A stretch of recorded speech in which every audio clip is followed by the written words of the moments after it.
Hey guys, how's it going? Hope you're doing well. My name is Crown, and today I'm going to read you some very interesting stories that I hope that you're gonna love. And now, without further ado, let's go!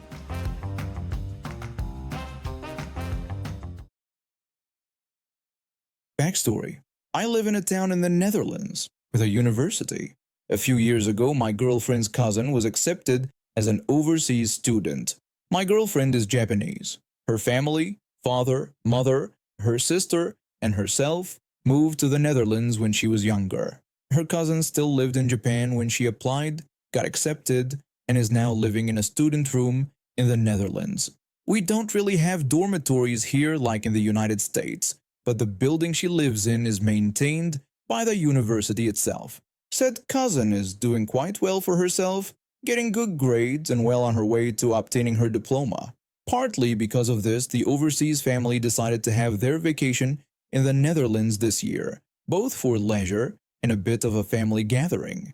This story takes place during the family gathering. My girlfriend's parents, the cousin's parents, and yet another family had a meeting in a restaurant in my hometown.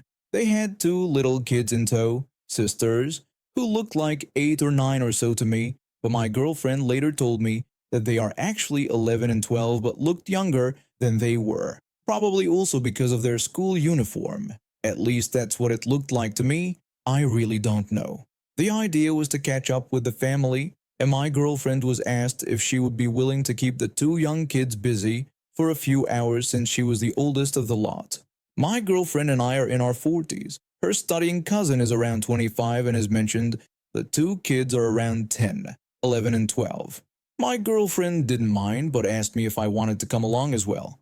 Her cousin didn't mind. The three of us had met a few times before already, and well, it was all about keeping the young kids busy anyway. For the record, the two young kids basically only speak Japanese. They do understand bits of English and can even speak some, but it's mostly Japanese. My girlfriend's cousin speaks both Japanese and English and has even learned quite a bit of the Dutch language as well. Seriously, for the few years she's been here, it's quite impressive in my opinion. My girlfriend speaks Japanese, English, and Dutch. As for me, I speak Dutch, obviously, and English, but over the years, I also managed to pick up a decent bit of Japanese as well. I can often, not always, understand the general gist of things, as long as it's not spoken too quickly or too complicated. So basically, it was all English and Japanese between us. A bully shows up. We took the kids for a walk through my hometown, and they were quite interested, but when we went past a playground, that also quickly got their attention. So the three of us decided to go sit on a bench and let the kids have some fun. There were several activities like an air balloon castle, swings, a sandbox for younger kids to play in, just plenty of things to do. The two wanted to go into the castle, which was fine with my girlfriend as long as they made sure to only use the entrance and exit, which was located on our side so that they wouldn't get lost and we could keep track of them. The three of us talked quite a bit, but also kept eyes on the castle. So around 15 or so minutes later, I spot the two again by accident near the exit with a little kid in between them. I have no idea, but I'd say she was around 8 or so. I can't really tell exactly what's going on, but I did see the kid point to the area of the sandbox, and that's where the three of them headed next. Before I can say anything to my girlfriend, a young lady walks up to us and asks in Dutch if we have seen a little girl passing by. This seems way too coincidental to me, so I ask her if the girl is wearing a pink dress. The woman's face lights up as I tell her that the girl seems to be with my girlfriend's younger cousins, and I point to the sandbox. But when we look over, we now also see an older boy near the girls. I'm not good with guessing ages. Let's just say that he was bigger than them, and he's clearly harassing them. The small girl is visibly crying but also comforted by one of the two younger cousins, while the other is keeping the boy away from her. We all walk over to the sandbox just when the boy manages to shove one of the cousins out of his way, and he's clearly trying to bully the young girl in the pink dress, but now stopped by the other cousin, which is when we arrive. The woman who is with us scolds the boy and tells him to stop picking on young children, but the little troublemaker clearly isn't very impressed. The incident. Next moment, his mother, so I assume, storms over yelling, and she has every appearance of a difficult customer, or a taki, as we tend to call them over here.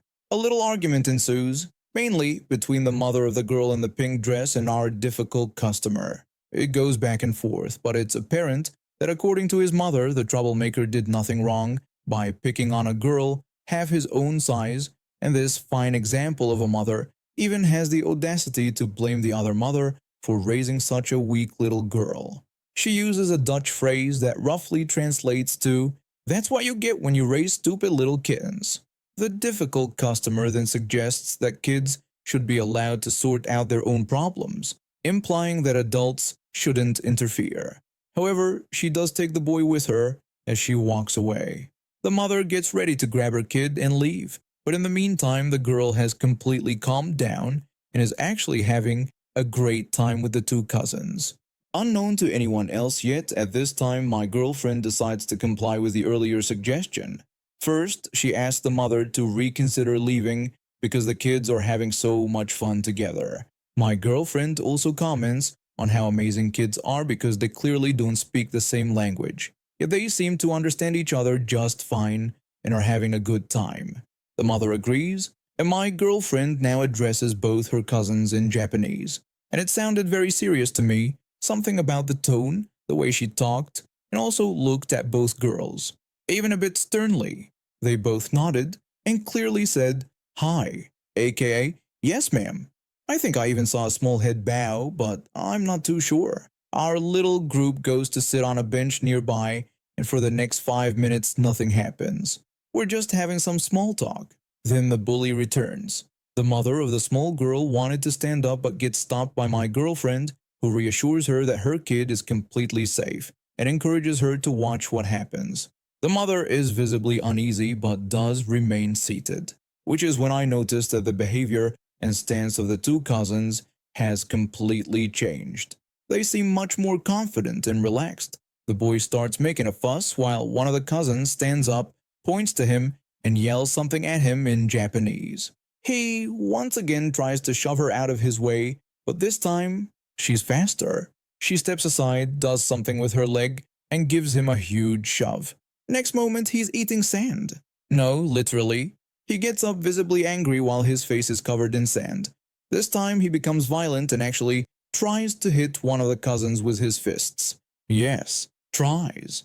She evades one attempt, then grabs his hand, spins it around, and the next moment the boy finds his arm twisted behind his back and he starts screaming. The other cousin now also stands up, pats the young girl on her head, makes another move, and once again the boy gets shoved to the ground. This time by both cousins. Hard. When he looks up, the other cousin actually makes a moving gesture as if she wants to kick him, but without actually moving her legs or anything. She's obviously just threatening him. My girlfriend pokes me with a huge grin on her face and comments on how the cousin's self-restraint deserves a point. She's visibly loving every moment of this. Apparently the boy isn't totally unwise, and he runs off while one cousin immediately turns to the young girl again, who is clearly still having a good time, not in the least upset with the bully. The mother of the small girl expresses her shock and asks what just happened. My girlfriend explains that her cousins are taking the same self-defense classes as she and her sister once did, and that she had decided to give her cousins permission to actually defend themselves, as long as they didn't overdo it.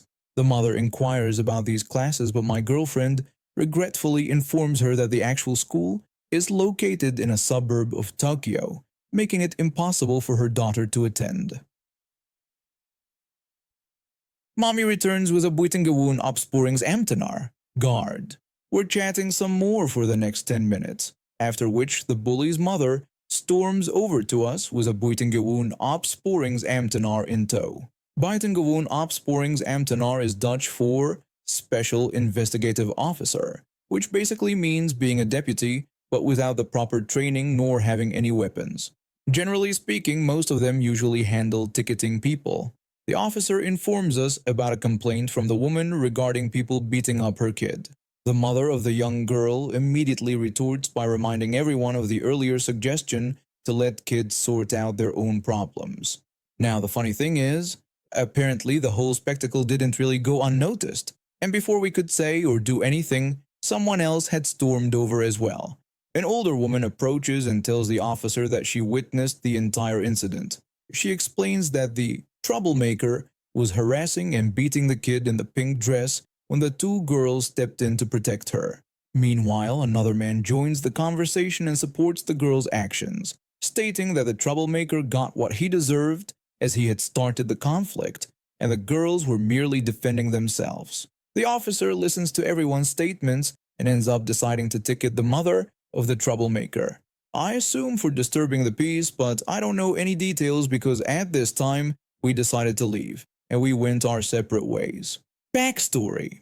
During our walk back to the hotel restaurant, the cousins told us the whole story, and I actually learned something new as well. While they were in the castle, they saw the boy harassing the young girl in the pink dress and immediately decided that this wasn't right. Also because he was almost twice her size. He actually pulled on her hair while she was already crying, which made the cousins plain out angry. But the only thing they did was get the boy away from the girl. One cousin distracted the boy by blocking him from grabbing the girl's hair again, and she also started taunting him while the other comforted the young girl and led her to the exit, but the one we agreed on, so the girl's mother never saw her leave and got worried.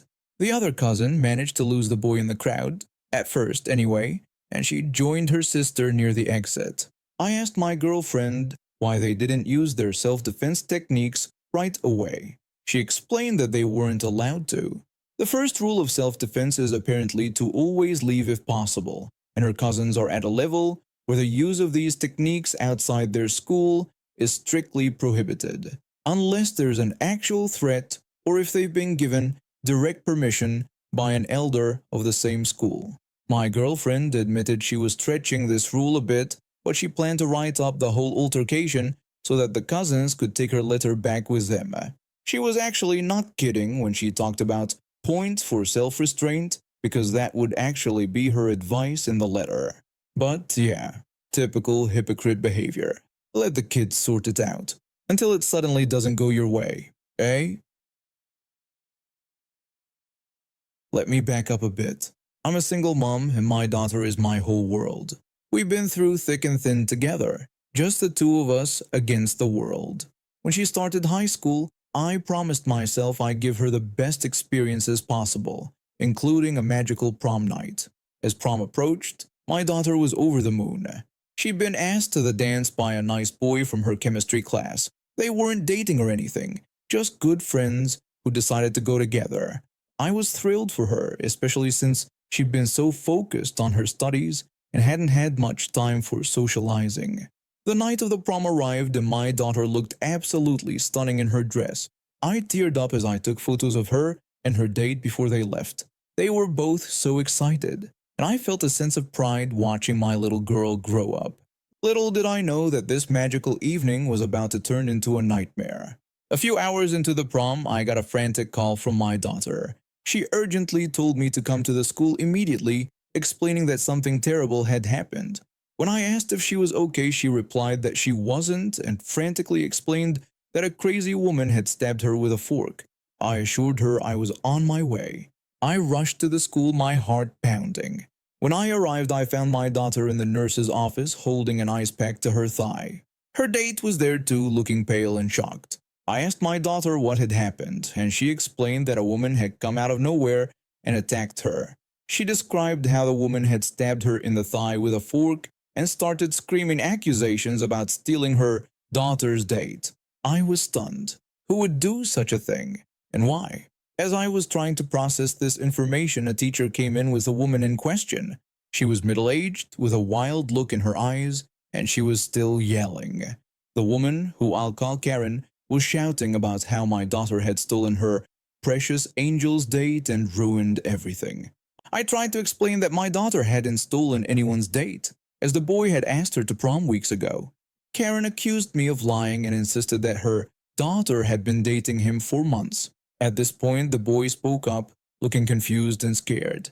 He told Karen that he didn't even know her daughter and had never dated her. Karen accused him of lying to protect my daughter, whom she called a homewrecker.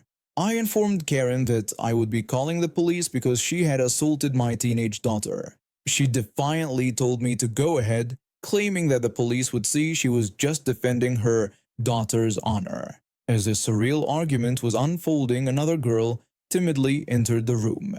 She looked mortified and begged her mother to stop, saying she was embarrassing her. Karen insisted she was fighting for her daughter, claiming that my daughter had stolen her boyfriend. The girl then revealed that he wasn't her boyfriend at all. She just had a crush on him, and they had never even spoken. The room fell silent. Everyone stared at Karen, who suddenly looked less sure of herself. I summarized the situation, asking Karen if she had really stabbed my daughter with a fork because her daughter had a crush on her prom date, a boy she'd never even talked to. Karen stammered, unable to form a coherent response. I informed her that she was now in serious trouble. The police arrived shortly after, and Karen was arrested for assault. As they were leading her away, she started sobbing and begging for forgiveness. But it was too late for that. In the aftermath of this bizarre incident, my daughter's date felt terrible about what happened, even though it wasn't his fault. My daughter, being the amazing person she is, assured him that she didn't blame him at all. The school was incredibly supportive, offering counseling to both my daughter and the boy. They also implemented stricter security measures for future events to prevent any similar incidents. As for Karen, she was charged with assault and battery of a minor. Her daughter transferred schools out of sheer embarrassment. My daughter? She's resilient as ever.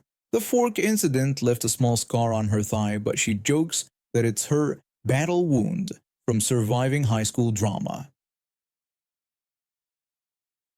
My older brother was always mom's favorite.